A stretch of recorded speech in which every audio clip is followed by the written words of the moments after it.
Let's talk about Jeffrey Epstein. It's a name that's now pretty much synonymous with wealth, power, and one of the darkest criminal conspiracies of our time.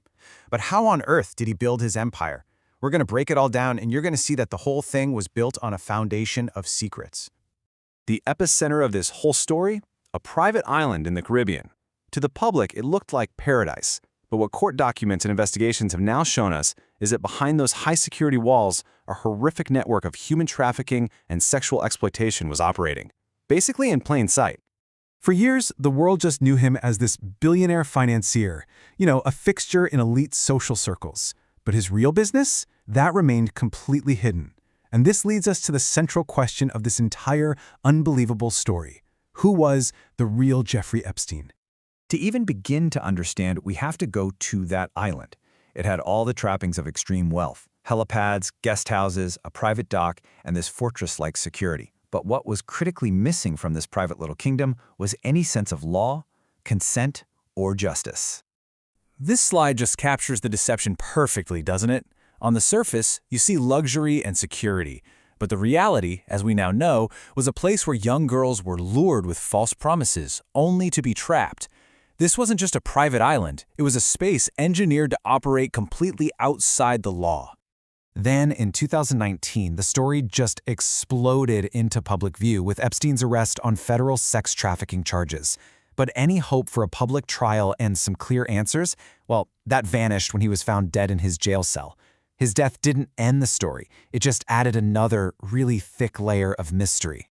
To understand how a man could build such an empire of secrets, we have to go back to the beginning, and that's where we find the first great mystery of his life, his unbelievable leap from a classroom to the absolute heights of Wall Street. What's so striking here is how utterly ordinary his background was.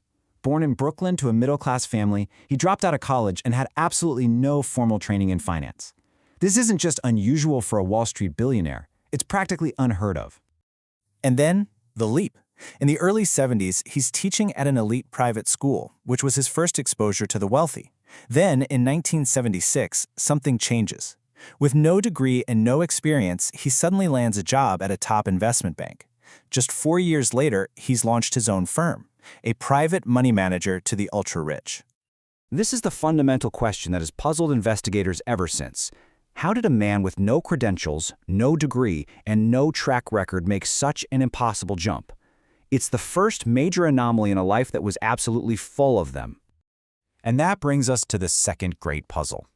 Even after he was on Wall Street, the source of his immense, almost untraceable fortune remains a profound mystery. I mean, look at how most billionaires operate. Their wealth is often tied to public companies and traceable assets. Epstein was the complete opposite. His empire was this deliberately confusing maze of private trusts and shell companies, with no clear business and no public footprint. This wasn't just unusual, it was a strategy. Investigators believe the pivotal moment was his relationship with billionaire Leslie Wexner. Epstein was given what sources call extraordinary access, including power of attorney, which legally gave him total control over Wexner's finances. And suddenly, Epstein had a multi-million-dollar mansion and a private jet. This relationship really appears to be the original source of his immense wealth. So as this chart shows, his entire financial model was built on secrecy.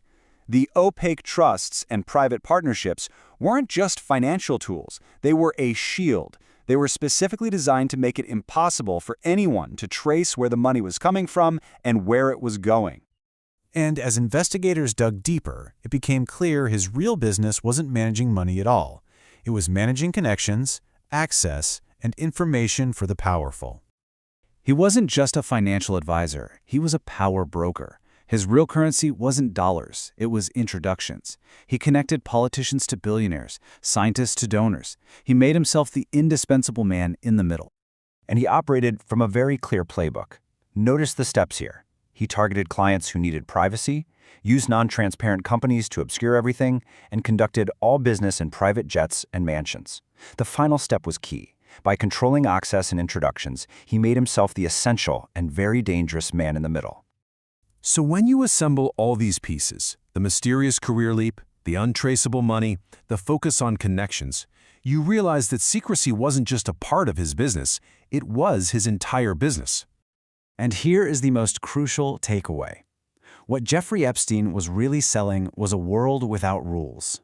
He provided a completely private, unaccountable space for himself and his clients to operate in. That was the product. That was the source of his power. Which leaves us with a final, haunting question from the source material that still hangs over this whole story. Was he truly a self-made mastermind who built this dark empire on his own? Or was he just a key player, a pawn, in a much larger and still hidden game?